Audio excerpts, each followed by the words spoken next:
Welcome to Kids Point. বন্ধুরা, আজ আমরা শুনব এক ভৌতিক গল্প। গল্পের নাম শ্মশানের পথ।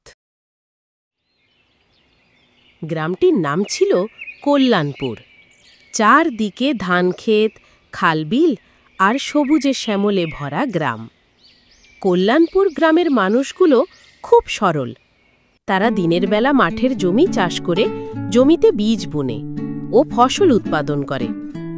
তারা সবাই মিলে খালে বিলে মাছ ধরে আর সন্ধ্যা নামলেই বাড়ির উঠোনে বসে গল্পের আসর জমায় ও নানা রকম গল্প করে।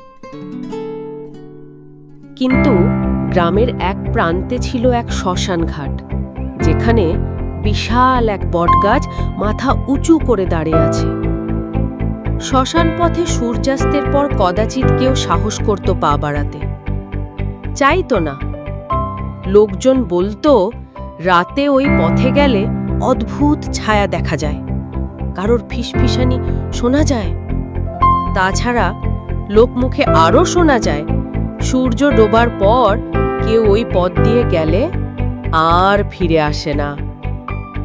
কেউ আবার বলে লাল চোখওয়ালা এক অদ্ভুত ছায়া বটগাছের নিচে দাঁড়িয়ে থাকে। সেই গ্রামেই বাস করত এক সাহসী যুবক। নাম তার জয়নাল। বয়স কম, রাগ বেশি, আর সাহস দেখানোর অভ্যাস ছিল ছোট থেকেই। সে ভূতপ্রেতে বিশ্বাস করত না, বলতো ভূত বলে কিছু নেই, এগুলো মানুষকে ভয় দেখানোর জন্য বানানো গল্প।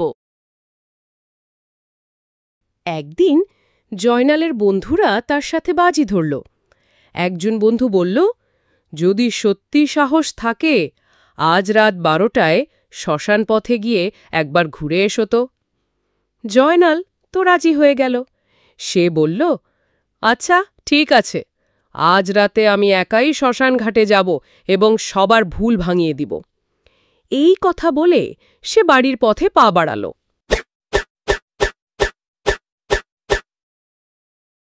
তারপর বিকেল গড়িয়ে সন্ধ্যা এবং সন্ধ্যা গড়িয়ে রাত নামল। রাত ধীরে ধীরে বাড়তে থাকল। সেদিন রাতে আকাশে কালো মেঘে ঢাকা, বাতাসে শিউরে ওঠা ঠান্ডা। কিছু সময়ের মধ্যে বৃষ্টি শুরু হয়ে গেল।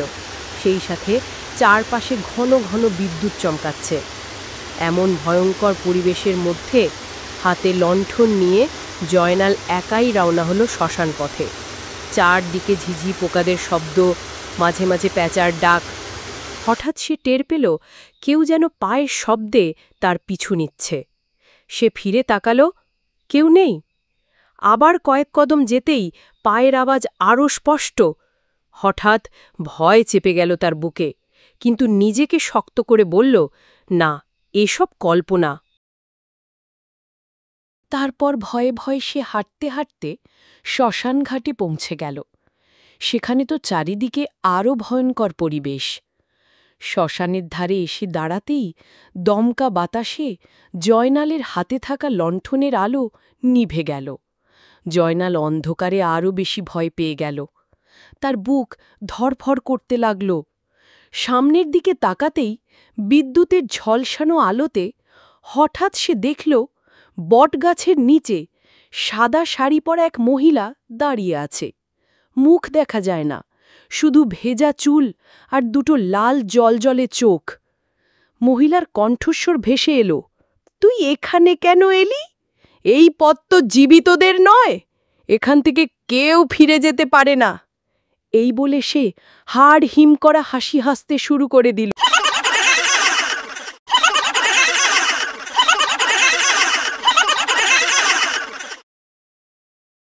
জয়নাল ভয়ে অস্থির হয়ে হাত থেকে হারিকেন ফেলে গ্রামের দিকে দৌড়াতে লাগল। কিন্তু যতই দৌড়ায় পথ যেন শেষ হয় না। কানে বাজতে লাগল শঙ্খ বাজনার মতো শব্দ, যেন কারো অন্ত্যেষ্টিক্রিয়া চলছে। সে আরও জোরে দৌড়াতে শুরু করে দিল, কিন্তু হঠাৎ পিছন থেকে ঠান্ডা একটা হাত তার কাঁধে স্পর্শ করল। সে খেয়াল করে দেখল তার পা আর সামনের দিকে এগিয়ে যায় না। সে চেষ্টা করেও আর পা তুলতে পারল না। সে চিৎকার করতে চাইল, কিন্তু গলা দিয়ে কোনো শব্দ বের হলো না। সেই ভয়ঙ্কর মহিলার হাত থেকে সে নিজেকে ছাড়াতে পারল না। পরদিন ভোরে গ্রামবাসী ও জয়নালের বন্ধুরা জয়নালকে খুঁজতে শুরু করে দিল। তারা শ্মশান পথের ধারে জয়নালের লণ্ঠনটা পেল, কিন্তু জয়নালকে আর খুঁজে পেল না। সে যেন বাতাসের সাথে মিলিয়ে গেছে। জয়নালকে কোথাও খুঁজে না পেয়ে তারা সবাই বাড়ি ফিরে গেল। তারপর থেকে দিনের বেলায়ও সেই পথে একা যেতে কেউ সাহস করত না। আজও গ্রামবাসীরা বলে যে রাতে কালো মেঘে চাঁদ ঢাকা পড়ে, শ্মশান পথে জয়নালের করুণ চিৎকার বাতাসের সাথে শোনা যায়। ভিডিওটি ভালো লাগলে লাইক, শেয়ার, কমেন্ট এবং সাবস্ক্রাইব করুন।